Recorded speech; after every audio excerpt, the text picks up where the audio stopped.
a entrar en materia. La mitad de semana como que ya están un poquito agotados, ¿cierto? ¿Les parece? Un poquito, sí. Sí. Bueno, mientras están todos los compañeros, quiero empezar a ver a los 12. No los veo. No me están asistiendo todos. Porque, si saben que mañana hay parcial, ¿no? Entonces, vamos a entrar en materia. Siempre les hago un recuento para que sepan más o menos qué hemos hablado y para no perder el hilo conductor. Y de lo que hablaremos mañana en el parcial. Entonces, hemos venido hablando de los mecanismos alternativos de solución de conflictos. Hemos identificado su concepto, hemos identificado su historia, hemos socializado y tomado concepto respecto a qué es un conflicto. Hemos hablado de los principios de los mecanismos alternativos de solución de conflictos. Hemos hablado de algunos artículos de la Constitución, ya que necesitábamos ver el marco constitucional de los mecanismos alternativos de solución de conflictos, y también hemos identificado las modalidades de los diferentes mecanismos alternativos de solución de conflictos, ¿cierto?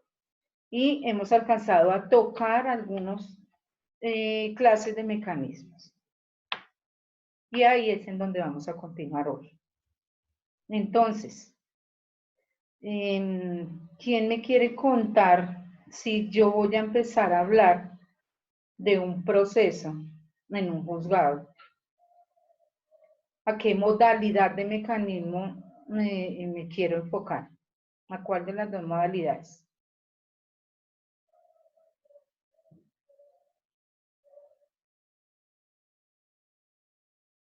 ¿Quién me quiere contestar?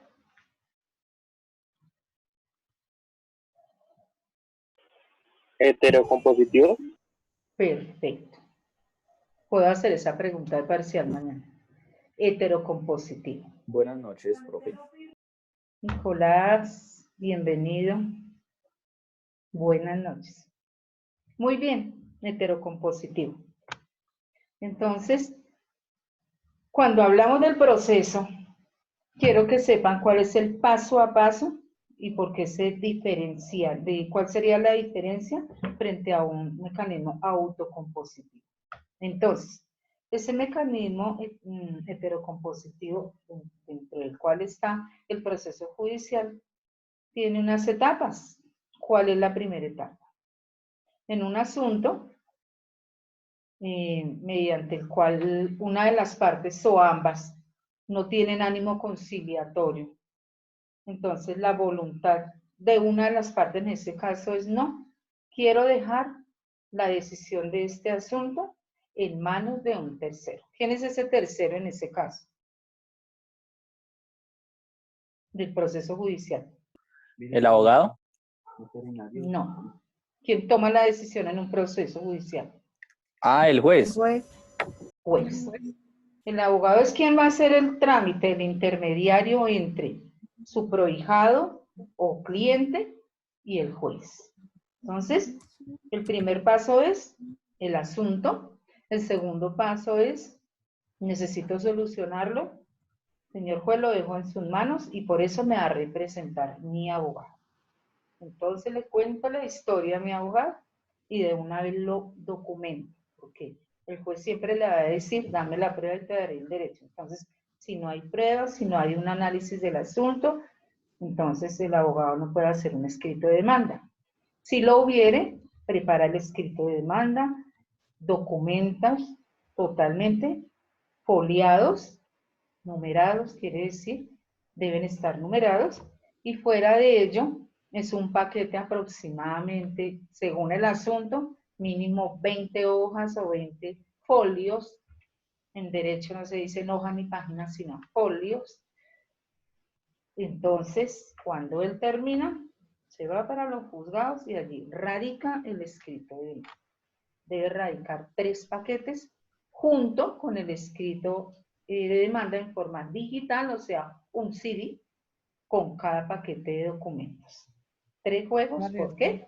Porque es un juego para el demandante, un juego para el archivo del juzgado y un juego que se le hace traslado del juzgado a la parte demandada.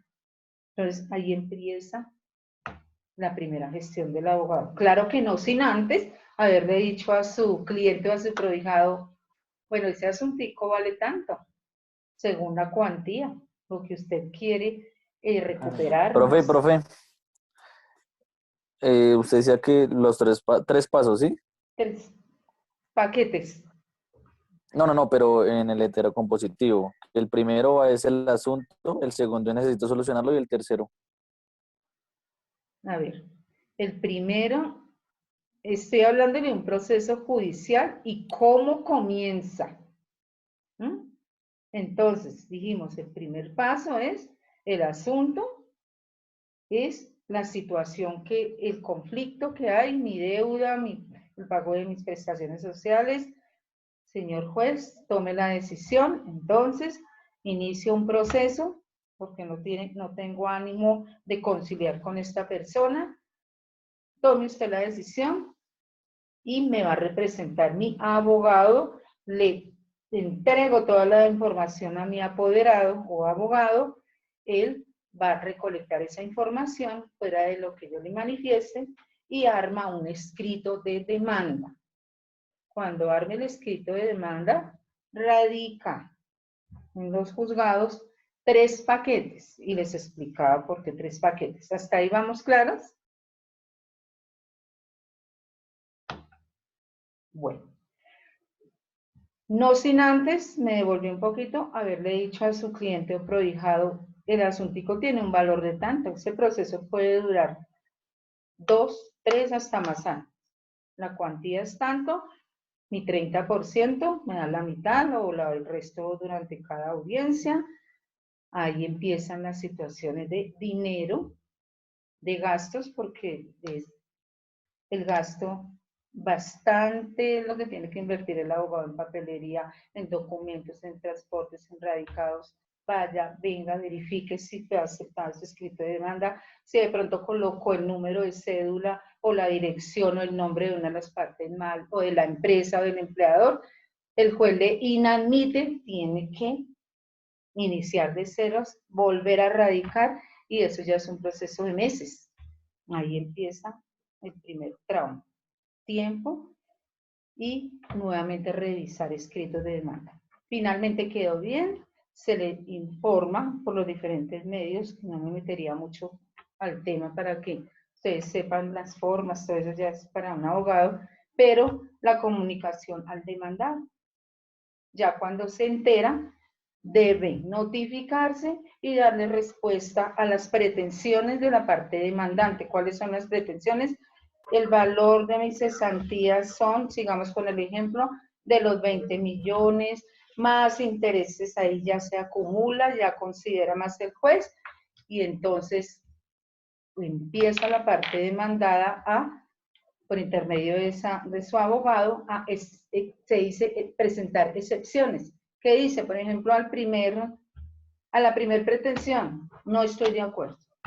A la segunda pretensión, es cierto. A la tercera, es parcialmente cierto. Y empieza la ley, y empieza el proceso. Entonces, yo les dije que siempre en un proceso va a haber un perdedor y un ganador. Entonces, el perdedor, ¿qué va a pasar? ¿Escuchan a mi nieta? Me está ayudando. Bueno, el perdedor, ¿qué pasa dentro de un proceso? Debe pagarle al vencedor las costas del proceso. ¿Qué son las costas? Es un porcentaje, como un premio por haber sido el vencedor. Fuera de que tuvo que pagarle al abogado los gastos, tiene que pagar unas costas. Ahora bien, en ese primer proceso, ¿qué expidió el juez? ¿Que ustedes leyeron? Una ¿Sentencia? sentencia. Pero resulta que la parte vencida no está de acuerdo con esa decisión del juez. Entonces dice, como no estoy de acuerdo, me voy para segunda instancia y apela. Y es como si se iniciara otro proceso. Puede que salga vencedor o nuevamente no le concedan pretensiones. Otra instancia sería una tutela, profe. No. Segunda instancia quiere decir que no estoy de acuerdo con la decisión, señor juez, juzgado 15 civil. Entonces voy a apelar. Inician como de cero, vuelven a presentar la demanda, va a caer en manos de otro juzgado, de otro juez, e inicia nuevamente el proceso. Entonces va a decir, no, señor, el juez de primera instancia tenía razón, entonces nuevamente tiene que volver a pagar costas y otro año, otros 2 años, otros 5 años. E insiste y dice, no, me voy para la corte, me voy para revisión de la corte, del último paso, el tercero. Y estamos hablando de años que han transcurrido, dinero, tiempo, para que finalmente, cuando la corte dice sí o no, ahí ya terminó ese proceso. En un autocompositivo no va a pasar eso, porque en la audiencia, la deuda que tenía su compañero con la letra de cambio, acordaron en conciliación una fecha de pago, le canceló, entregó su letra y ya. ¿Sí ven la diferencia? Economía, tiempo, traumatismos. Esa es la diferencia que ustedes van a encontrar de ese heterocompositivo, como es activar el aparato judicial. ¿Cómo les parece? ¿Activar el qué? ¿Aparato judicial? Sí, señor. Bueno, vamos a hablar Profe, de una pregunta. preguntas. ¿Cuántas veces se puede, digamos, hacer el proceso de apelar? ¿Solo 2 veces o más de 2 veces? Primera instancia, segunda instancia y revisión ante la corte. Ya. Ahí terminó. Pero no Ya. hablamos de un mes, de un año, de 5 años, 10 años o más. Entonces, eso conlleva un proceso judicial. Hablamos de otro. Profe, si no, disculpa, profe. Digamos que haciendo como alusión a lo que acaba de preguntar José, y si uno no está de acuerdo con lo que dicte la corte, o sea, uno pierde. Ahí termina el proceso. Ya la decisión de la corte es esa y punto. Entonces, por eso Así uno no decimos, esté de acuerdo. no quedé de acuerdo y punto, pero eso dijo la corte y ahí terminó. Con esa última decisión de la corte. Después de que hubo revisión en segunda instancia, entonces ya la corte empieza, bueno, aquí qué pasó, el juez cometió errores. Entonces el abogado tiene que ser muy ajuiciado para enfrentarse a la corte porque tiene que probar por qué en primera y segunda instancia los jueces se equivocaron. Entonces, es un proceso de verdad de años. ¿Otra pregunta? Dentro del primer mecanismo, dentro de los heterocompositivos. Bueno, ¿cuál es el otro mecanismo? El otro heterocompositivo, que ya lo tienen claro. Hasta se repartieron los temas. El arbitraje. ¿Cuál es otro? El arbitraje, la mediación. ¿Sí? No, el heterocompositivo. El arbitraje. Arbitraje. Exacto. Yo les dije a ustedes que yo les hablaba, no es que ustedes den la clase, sino que ustedes van a hacer como una exposición del tema, pero por supuesto que yo tengo que aclararles cada uno de los subtemas, en este caso, de otro heterocompositivo. Entonces, el arbitraje, otro mecanismo heterocompositivo. Algunos de ustedes o ustedes me comentaban en alguna ocasión, no sé, que vieron una clase en donde están aprendiendo a constituir empresas, ¿no? Tipo de empresas. ¿Estoy bien ubicada? Sí, profe. Tuvimos una clase donde nos enseñaron si es en comandita simple, bueno, todo ese tema legal. Bien, bueno. Hablemos de una empresa, una limitada, cuyos socios son de 2, máximo a 25 socios. ¿Vieron eso? Bueno, entonces, Sí, señora. antes les voy a contar lo que conozco de ese tema. Antes de constituir una sociedad, una empresa, se reúnen las personas que quieren hacer parte, se identifican como socios y entonces hablan de un capital social. Yo aporto tanto, yo aporto maquinaria, yo aporto conocimiento, yo aporto esto, lo otro, bueno, pero es un capital social. Somos tantos socios y el objeto de esta empresa va a ser fabricación de un producto, importación de un producto, instalación de un producto, X ya. Pero ese tipo de empresas prevén los conflictos que siempre están latentes en nuestra sociedad, sea personal, sea familiar, sea social, sea empresarial. ¿Hablaron de eso? Bueno, voy a continuar. Prevén los conflictos. Elaboran un acta de constitución de esa sociedad. Y luego, ¿alguien ha oído hablar de Cámara de Comercio? Yo les he hablado. Pero ¿en qué sentido, profe? ¿Qué es Cámara de Comercio? ¿Qué se hace allá? ¿Qué hacen allá las empresas? Es donde Registrar uno las registra empresas. las Uno lleva todo el empresas. tema legal allá. Exacto.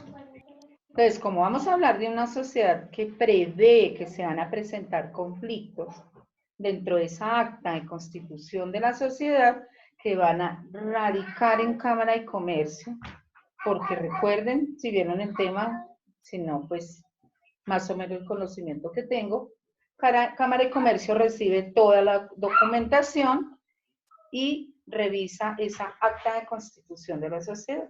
Si todo está en regla, eso nace a la vida jurídica una empresa con escritura pública, así como nos registran cuando nacemos. Nace a la vida jurídica una empresa y tiene una escritura pública y siempre que necesitemos conocer de esa empresa vamos a pedir un certificado de Cámara de Comercio con el nombre de la empresa, con la dirección o con el número del NIC. Es así, ¿cierto? Entonces pasaron unos años y alguno de los socios de repente no cumple con los acuerdos que se hicieron en esa acta de conciliación y está manejando, digamos, algunos ingresos de la empresa de una forma tal que los otros socios no están de acuerdo y ahí empiezan los conflictos. Ahí comienzan los conflictos. Entonces, ¿qué creen ustedes de pronto si vieron el tema? ¿Qué decisión tomaron esos socios previniendo que se presentara un conflicto? ¿Cómo lo iban a solucionar en ese tipo de empresas?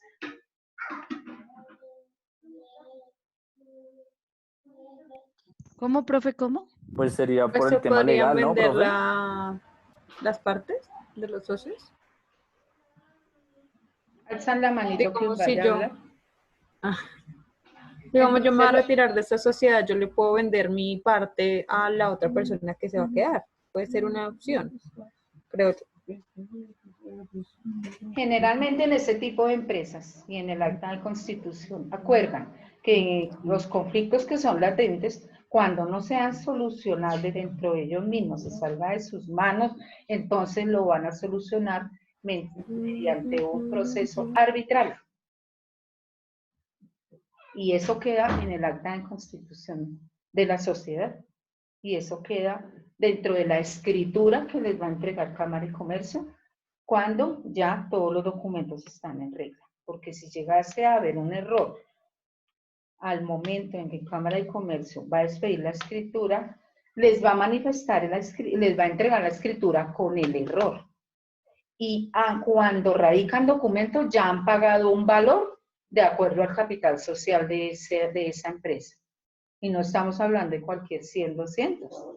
Es 500, 1,5 millones, 2 más, de acuerdo al capital social. Si quedó algún error dentro del acta de constitución, tienen que volverlo a hacer, empezar de ceros y pagar nuevamente.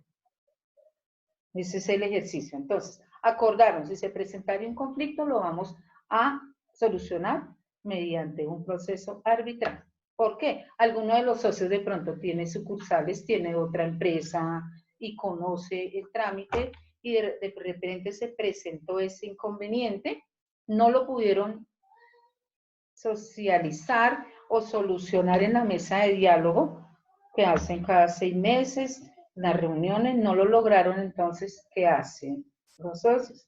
Se van para Cámara de Comercio. Entonces, dicen nosotros queremos solucionar este inconveniente, conflicto que hay en la empresa con uno de los socios. La pretensión es que, lo que dijo Luz Estela, que nos venda el porcentaje que tiene él en la empresa o nosotros le vendemos. Sería un ejemplo. Entonces, ¿qué le dice Cámara de Comercio? Sí, perfecto, ustedes lo solicitaron en su acta de conciliación cuando constituyeron esta sociedad. Por ello, de la lista de árbitros que tiene Cámara de Comercio, porque es una entidad sin ánimo de lucro, forma conciliadores, forma árbitros y por ser ella formadora de estos personajes, los tiene en una lista. Y si algún socio de la empresa conoce a don Jaime Ruiz, entonces yo quiero que él sea el árbitro que nos va a representar. Quiero contarles que los árbitros siempre se eligen en números impares, de acuerdo a la cuantía. Entonces, un árbitro, 3 árbitros, 5 árbitros. Bueno, entonces, siempre va a ser así. Inicia ese proceso arbitral. Yo diría que en principio el proceso arbitral es autocompositivo. ¿Por qué? Porque es que es un acuerdo voluntario de las partes al momento de constituir su empresa, de decir, vamos a iniciar con un proceso arbitral cualquier conflicto. ¿Pero por qué se convierte en heterocompositivo? Porque a pesar de que el árbitro escucha todo el tiempo a las partes, está con ellas, siempre hay un acompañamiento, la decisión la toma él, no es decisión de las partes, como si sería en una conciliación. Su compañero al que le deben le manifiesta, en el caso de la conciliación, a su convocado, oiga, usted me debe unos milloncitos con letra de cambio, y él le va a decir, qué pena, tuve un problema económico, no sé, le pago en 5 meses. Entonces es un acuerdo voluntario. En el pacto arbitral, ¿no? El árbitro o los árbitros toman la decisión. Es un proceso judicial. Es uno de sus principios es la celeridad, porque en 6 meses, 8 meses está terminando. De pronto es más costoso que un proceso, pero hay mucha comunicación del árbitro entre las partes, pero finalmente él o los árbitros toman la decisión. ¿Ven? Quiero contarles que el proceso arbitral o el arbitraje está arreglado mediante la sentencia, la ley, perdóneme, 1563 del 2012, para que lo tengan presente. ¿Preguntas hasta ahí? Profe, ¿leí qué, perdón? Ley 1563 del 2012, para quien vaya a exponer ese tema. Tenemos arbitraje nacional, tenemos arbitraje internacional, que lo aclarará o ampliará el tema quien vaya a exponer. Un ejemplo de arbitraje internacional. Tenemos negociaciones con Suiza, con México, o hay sucursales. Entonces nos los vamos a reunir en este proceso internacional, o algunos, por hablar de caché, dicen, no, vamos a hacerla en otro país, una reunión, el proceso arbitral. Entonces, con el solo hecho de tener una sucursal, un socio, un importador, un exportador, y el conflicto tenga que ver con alguno de estos, se convierte en un arbitraje internacional. Pero vienen más cositas. Entonces, ¿qué expiden los árbitros cuando termina el proceso? Un laudo arbitral. Esa es una diferencia de lo que expide un juez. ¿Qué expiden los jueces? ¿Un qué, profe? Laudo arbitral. ¿Qué es Ellos no expiden una sentencia. un laudo arbitral. ¿Y los jueces qué piden? Sentencias. Exacto, entonces esa sería una diferencia. Los árbitros, el proceso arbitral pide un laudo arbitral y el juez pide sentencias. Ello hablando en cuanto a los dos diferentes mecanismos alternativos de solución de conflictos, dentro del cual está el heterocompositivo. Eso quería comentarles.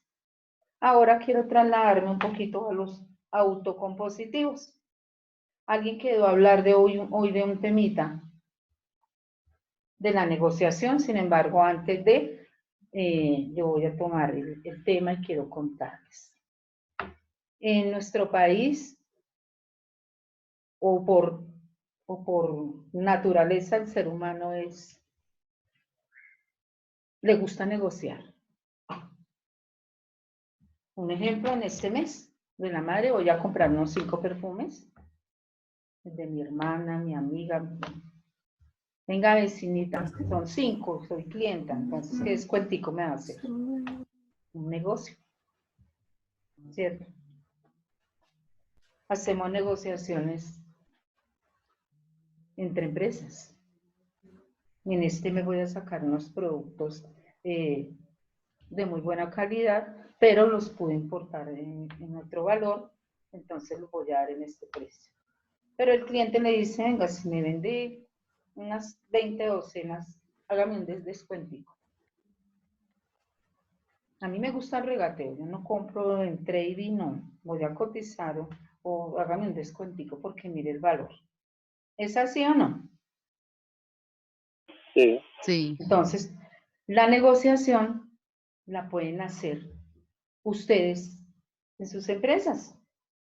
Entonces van a negociar antes de que el problema haga grande, la bolita de nieve, entonces puede haber una negociación. Hay tipos de negociaciones empresariales, entonces, empleado, empleador, cuando es una situación de un empleado, empleados, el grupo de trabajo, empleador, y cuando ya hay un conflicto muy grande, pronto, entre empresas, o esa empresa tiene muchas sucursales y hay una problemática del ejemplo que yo les puse de las máquinas que está generando un humo y no solo en esa sucursal sino en todas. Entonces le dijimos a nuestro empleador, o no, le dijimos a recursos humanos, hay un problema que nos está generando unas alergias respiratorias y no somos este grupo, en las otras sucursales también hay el problema. Entonces, ya se está agrandando el problema porque recursos humanos, ¿qué debió hacer? Ya habíamos hecho ese ejercicio.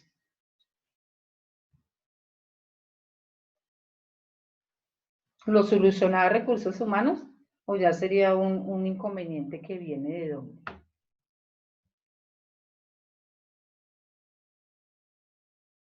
Del empleador. ¿Por qué? Recursos humanos dijo, jefe, el problema de esa máquina es un daño grave, o se cambia o se arregla, pero está generando un humo que está...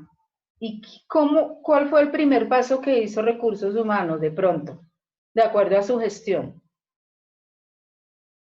¿Quién tiene que identificar el problema que se presentó en ese momento? Del humo, de pronto de las caretas, de pronto de los overoles. ¿A dónde se dirige recursos humanos? Al líder de gestión. No, señora. ARL, recursos humanos debe, no sé, cada 2 meses, cada 3. Con la ARL se hacen reuniones los fines de semana en las empresas y empiezan a identificar problemáticas de pronto de maquinaria, ventilaciones, todo ello. O fue negligencia de recursos humanos, o sí lo hizo recursos humanos, informó al jefe superior ya al gerente, no sé, pero no se ha resuelto el problema. Y resulta que no es solo en esas sucursales, es en muchas. Entonces, Es un asunto que pudo haber negociado con los empleados. Vamos a dejar una máquina de pronto de reemplazo mientras se arregla esta, buscamos soluciones. Entonces, ahí puede haber una negociación, pero pasó a mayores. Entonces, por eso es que la negociación es un acuerdo entre dos o más personas y el negociador no necesita ser un abogado, son ustedes y lo pueden utilizar, lo podemos utilizar en todo momento. Entonces, ¿qué va a pasar?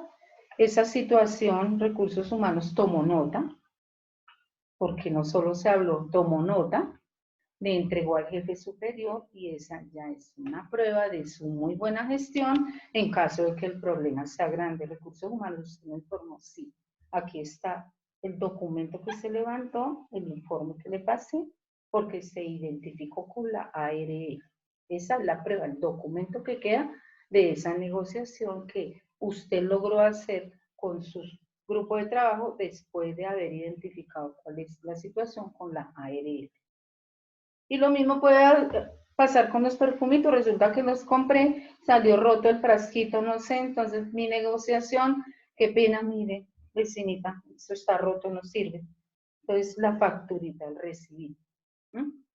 Si no le responde, ¿qué hago? Me voy para la Superintendencia de Industria y Comercio con ese recibido y digo, compré unos perfumes a buen precio, es verdad, pero no me sirve. Debe quedar siempre un antecedente, una prueba de lo que está sucediendo. Y así hay muchos negocios que se pueden solucionar, pero debe quedar un algo ahí. Por eso esa negociación es uno de los mecanismos heterocompositivos entre dos o más personas, en donde hay una persona que siempre busca el diálogo y soluciona un asunto. Profesor, ¿me dijo heterocompositivo? Autocompositivo. La negociación es una compositiva. Si me equivoqué, me corrijo y me disculpo, pero es un Listo, profe, gracias. autocompositivo. Por favor. ¿Sí me equivoqué? No. Bueno. ¿Quién quiere hablar de la negociación? ¿Quién quedó de hablar de este tema? Profe, hola, yo dije que iba a hablar de la negociación, perdón, pero ahí anoche usted puse que de esos temas empezábamos a hablar el lunes. Entonces, por eso, la verdad, yo no preparé el tema para hoy, porque pues ahí usted escribió que para el lunes, entonces no lo investigué. Profe, yo también entendí lo mismo, que a partir del lunes empezábamos a Sí, exponer. porque Sí, ahí en el audio alguien dice que a puede- partir del lunes. La mayoría entendió hasta el lunes. No, es que dice, Bueno. sí, alguno preguntó y la profesora escribió para a partir del lunes. Bueno, a través de las clases, alístenlo, ¿no? Alisten ya cada uno su tema, porque a través de las Sí, clases profe, podemos ir pero hablando. lo que digo, ¿bueno? o sea, pues, bueno, sí, la verdad me tocaba a mí, pero pues como dice que no era para hoy, la verdad no. Entonces lo amplía, oye mi tuve- niña, si puede no lo mañana, el hice. tema no es un tema dispensioso, largo, es un O sea, autocompositivo. para mañana la negociación. Bien bonito, bueno, entonces, sin embargo, tengo que explicarles y van a tomar un conceptico de la negociación, ¿bueno? Los ubico a mi adorado tablero y sin embargo les doy lectura.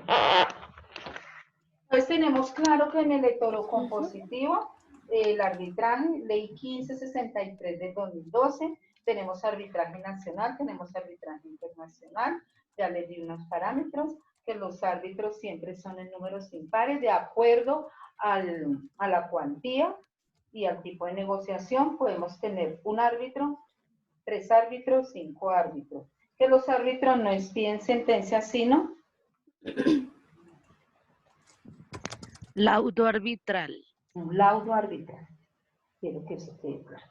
Un autocompositivo en la negociación, que es un proceso en el que dos o más partes con intereses tanto en común como contrapuestos se reúnen para hablar y escuchar a fin de llegar a un acuerdo mutuamente o acuerdos mutuamente aceptables. Profe, ¿lo puedes dictar un poco más despacio? Qué pena contigo. Bueno, sin embargo, yo siempre les envío la fotico, queda la plataforma. Lo van a tener como base, pero va a ser ampliado. No es tanto, el tema no es proceso en el que dos o más partes, coma, con intereses tanto en común como contrapuestos. Me preguntan si se quedaron en la...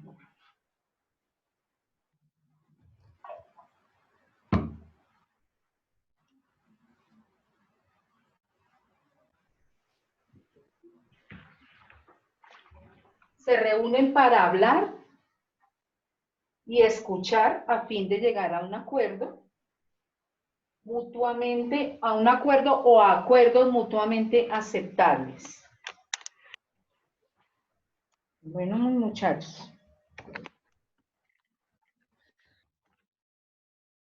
Vamos a pasarnos un poquito a algún ejercicio en lo laboral de este tema de la negociación. ¿Qué me quieren decir? Un ejemplo.